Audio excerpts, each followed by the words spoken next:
Tonight on Let It Rip. You've got an informant claiming that the Biden family had been bribed. Should you ignore that or should investigate that? Calls for impeachment echo through the Capitol. President Biden's son, Hunter, under fire. Why some say the president is getting a free pass from the media, and his son is getting the same from the Justice Department. It's shameful to me, as I've said before, that these companies talk about the transition to EVs, and they talk about workers and call them family, and they consider their employees family. But as I've told people, I don't know how their family works, but my family don't roll that way. But first, negotiations reaching a fever pitch between the UAW and Detroit's Big Three. Union leaders are taking a tough stance, but are auto workers asking for too much? We'll hear from both sides, starting now. And so it's time now to let it rip. Let's dive right into the latest on the union saga. We're joined now by former state representative and current DPSCD board member Sherry Gay Dagnago and Republican State Senator Jim Runstead. I don't think we have to draw the line for you to understand. Charlie, of course, Charlie Langton, our legal analyst with us, to know who stands where when it comes to unions, because it often is split on lines when it comes to this. But I got to start with you, Sherry, a little bit about what we're seeing right now already in the UAW negotiations. The fact that Mr. Fain decided not to do the traditional handshake to begin the meetings with the Big Three. Does that surprise you? Do you think that's a good idea?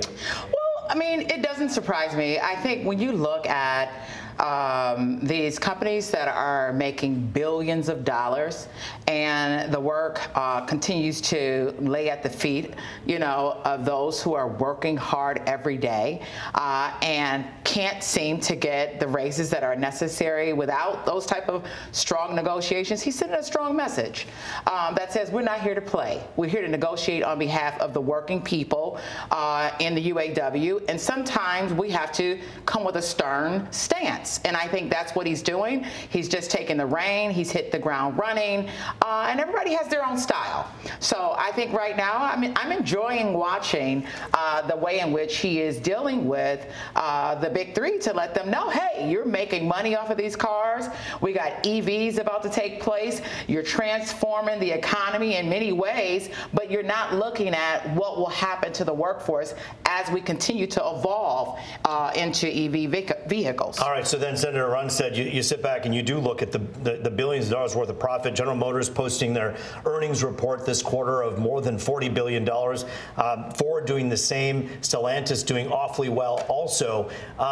Shouldn't they be sitting down and saying, wait a minute here, it's on these backs that we made these profits. We should do something to help them?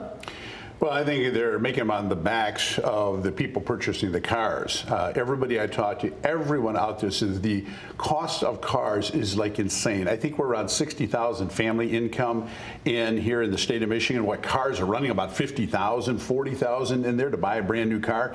I think that these auto companies are gouging the customer. Auto industries, I was born in the Flint area. I've associated with, went to school with auto workers my entire life. They're very well compensated.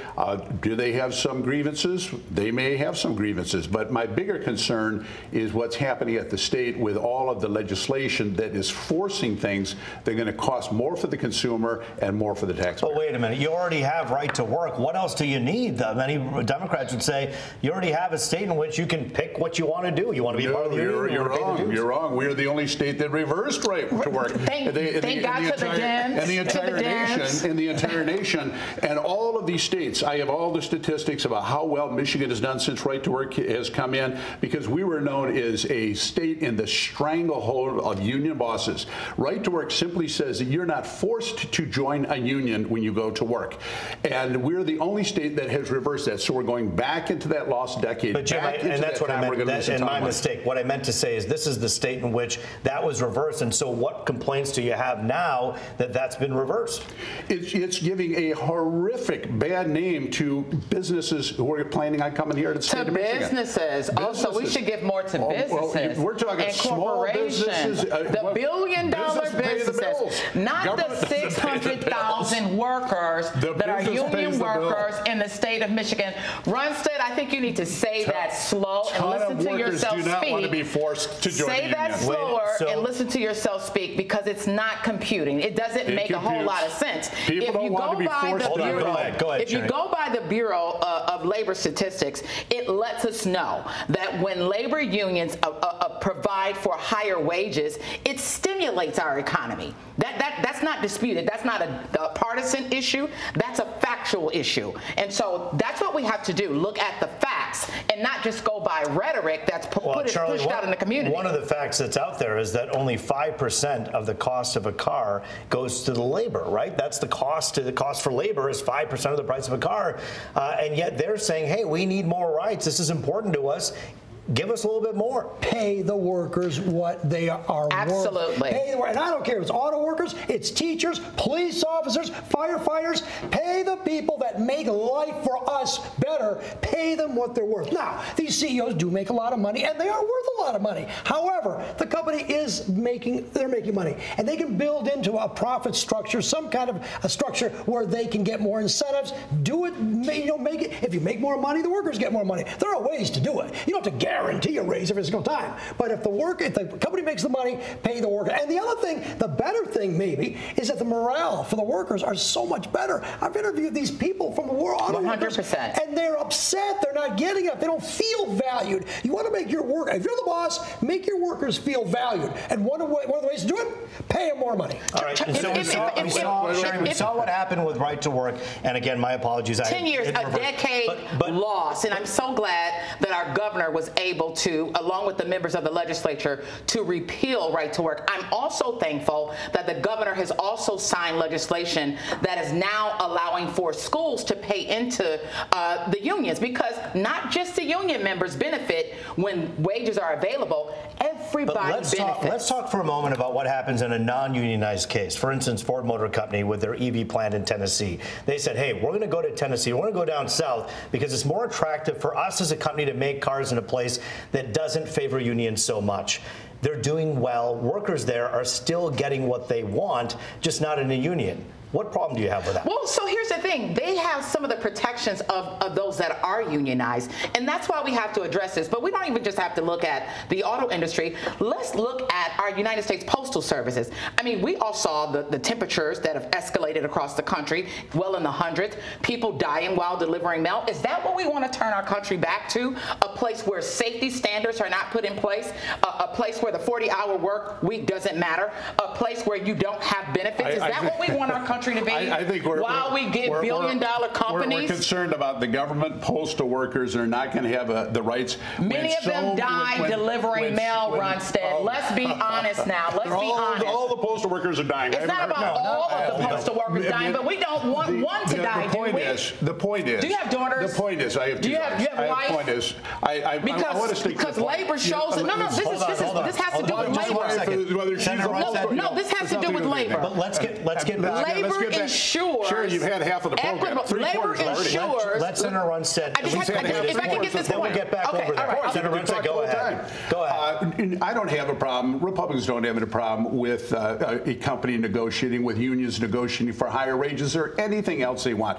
I think that's great. If Amazon employees want to unionize, I think that's great. If Starbucks wants to unionize, I think that's great. What I don't like is when the government comes in and starts imposing on business government regulations to help the Democrat Party, such as public employees having to give all their personal information to the union. That's one of the bills they just passed. We passed an amendment that you can't intimidate people to join the union. They shot that down. This is the kind of stuff that the Democrats have passed for the union bosses, bill after bill after bill, and it's turning this back decades into the lost decade. But do you have a problem with the fact that someone like Jeff Bezos makes what he makes as one of the richest people in the country, and before Amazon actually unionized, he was one of the people leading the charge to fight against it. Do you have a problem with Howard Schultz, the founder of Starbucks, basically saying, hey, I'm going to try to fight and bust this whole union effort?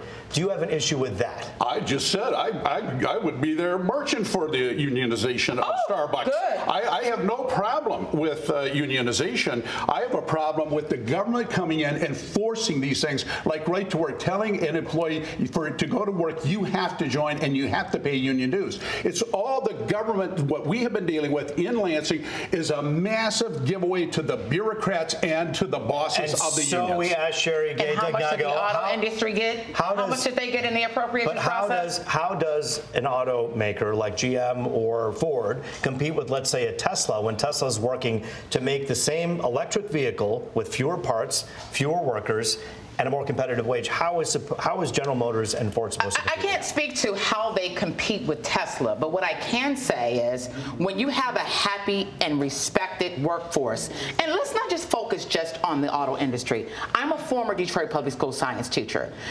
Many of our teachers are struggling with having fair and equitable wages, and then even starting on the right step. Our labor president, Lakia Wilson, has advocated and gone to Lansing to make sure that we restored what was undone in 2013. And so it is incumbent upon us to look at how we all pour into the pool of protecting all workers and making sure we have access to fair wages. The one thing that I was going to say before Senator Runstead said that I was holding the mic too long was the fact that the Bureau of Labor Statistics highlights and shows that when you have a labor environment, women who receive a fraction of the pay of their male counterparts receive equitable wages. And so how can you look in the face of more than 500,000 or more workers and say you don't deserve those fair practices? How can you look at the women in the state and say we don't deserve the fair practices in the state? Is that what Republicans are saying? She's trying this identity politics. The reality is that what happened with the schools is they have got record budgets, record amount of money. They are not wanting for money. With a couple of the problems is they took a lot of that one-time cash and built gigantic stadiums that should have went to the teachers, that should have went into the schools. It wasn't being done. There is a lot of things that we have passed here that have eviscerated the rights of the parents to be involved with the schools and empowering the unions. In the city of Flint and the city of Detroit, it was the unions that kept the schools shut down when all the other classes were all open way after the pandemic because they wanted to stay home. I know you don't want to start this conversation. I know you don't want to start this conversation.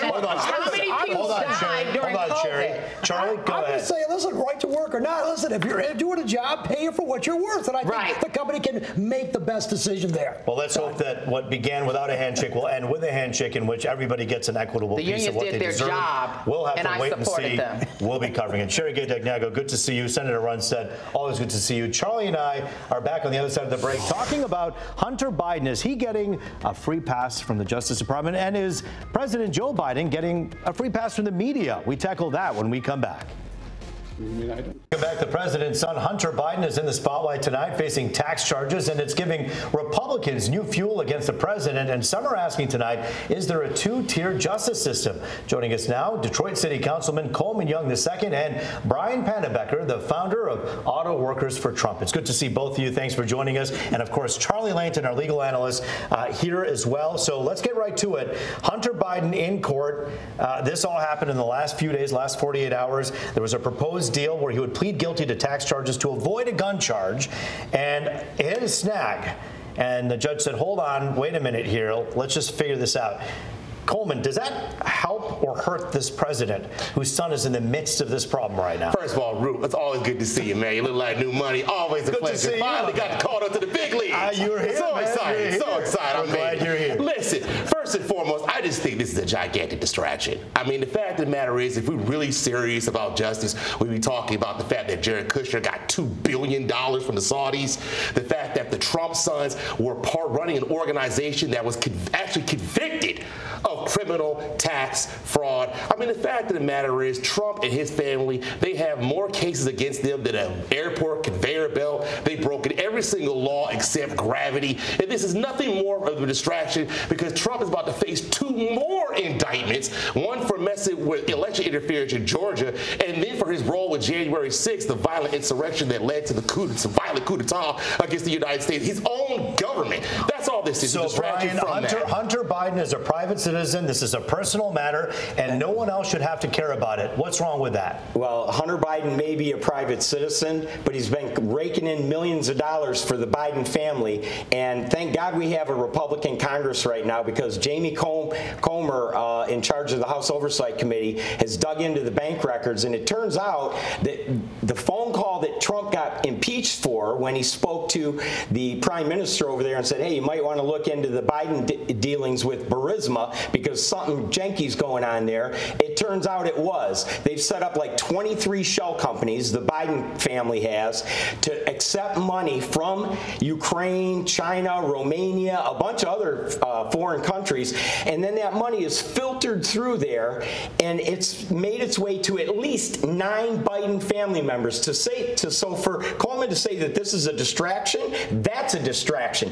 Bidens are taking bribes from foreign countries, and there's an FD 1023 FBI document that the FBI hid since 2018 or 2019, where a highly placed source, very reliable, according to the FBI, said that the Bidens, Hunter and Joe, each accepted. They actually strong-armed the CEO of Burisma to get $5 million each to have Shokin, the prosecutor that was looking into Burisma, fired. These are allegations that you're talking about, but there are a couple things that have come out in recent days.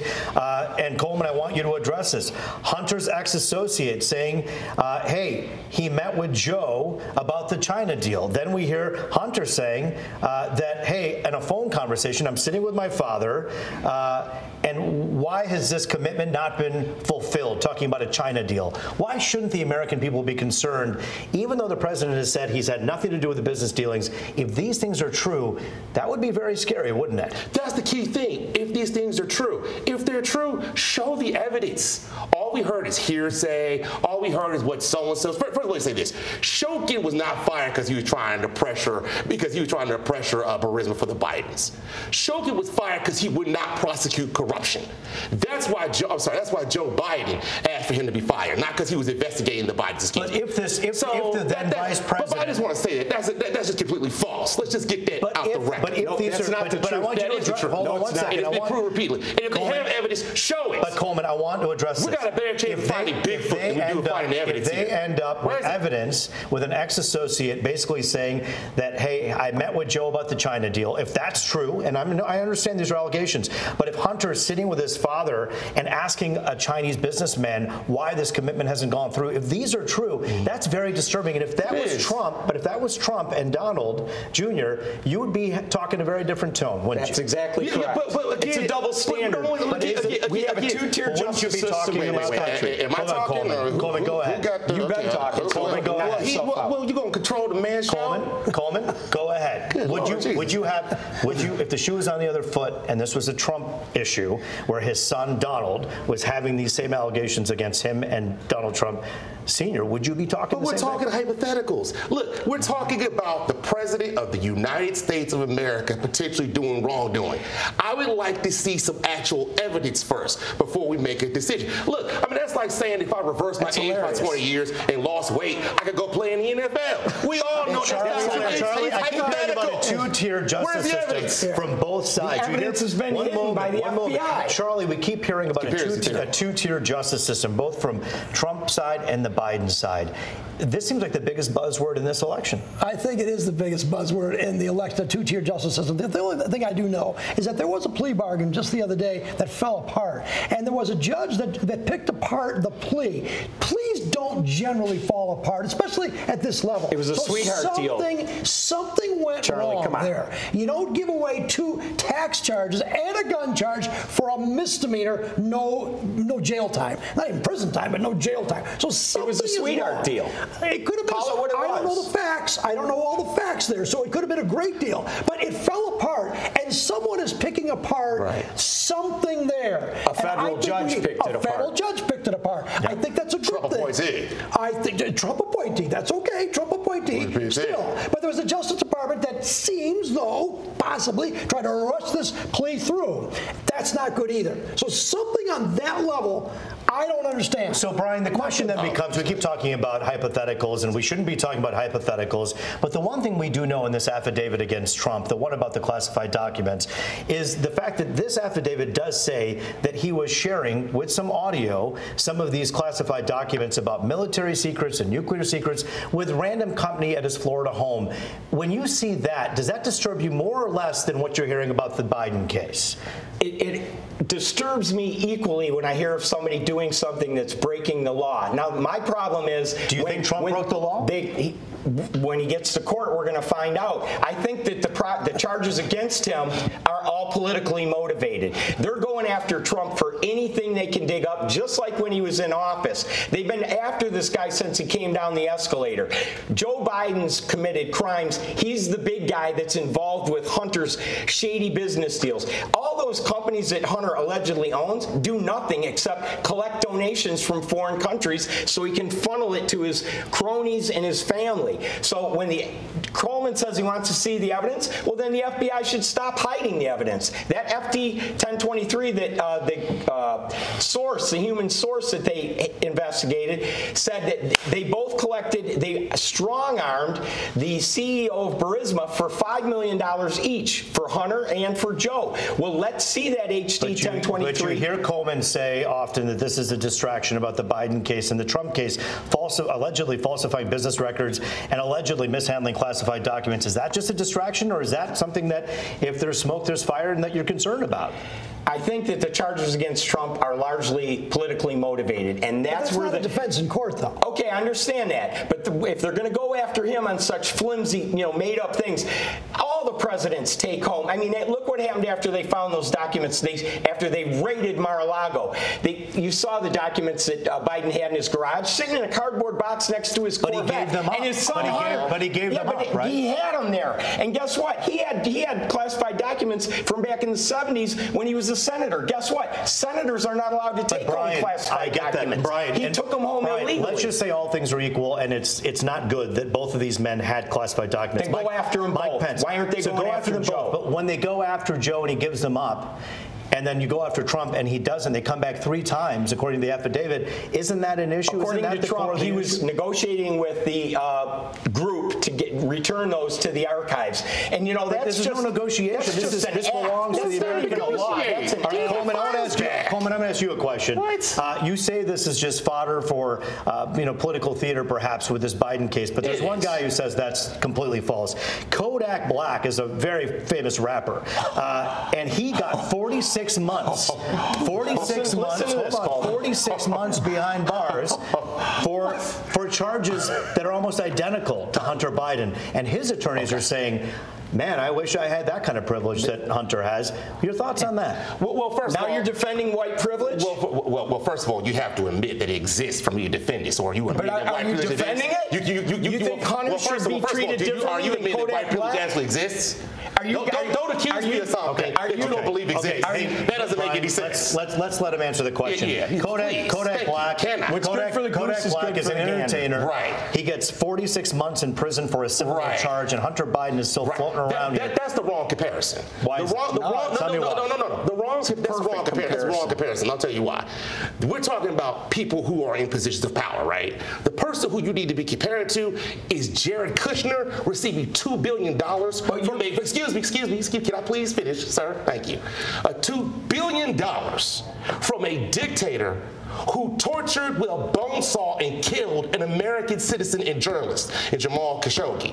If he is not being brought up on charges, I don't really want to hear anything about Hunter Biden. And all due respect to Kodak Black, but I really don't want to hear from that either. So Hunter should just be able to walk free after taking a $5 million bribe. No, well, first of all, you can't prove that. Prove that. You can't prove that. Go ahead. Just because you say the FBI is covering up. Just because the FBI is covering up. The FBI I'm hearing Charlie is making some sense of this as he listens patiently to both sides. He's saying, wait a minute, there could be corruption on both sides. Wouldn't that be a wild world in which Democrats and then why aren't they investigating Hunter and Joe Biden? Well, currently his stuff is being adjudicated, and we're going to see what happens with that. Proving it is good. They had a sweetheart deal. They had a sweetheart deal, and the federal judge said, nope, that ain't going to fly. Fire is hot. If you're going to charge somebody with a crime, you got to actually have evidence. If you don't have evidence, then let's just move on. Let's put the tinfoil hat on him, and let's just move on. We're going to see. Christopher Wray is hiding evidence. Depending on what color you're rooting for, you're calling it false or you're calling it true. The bottom line is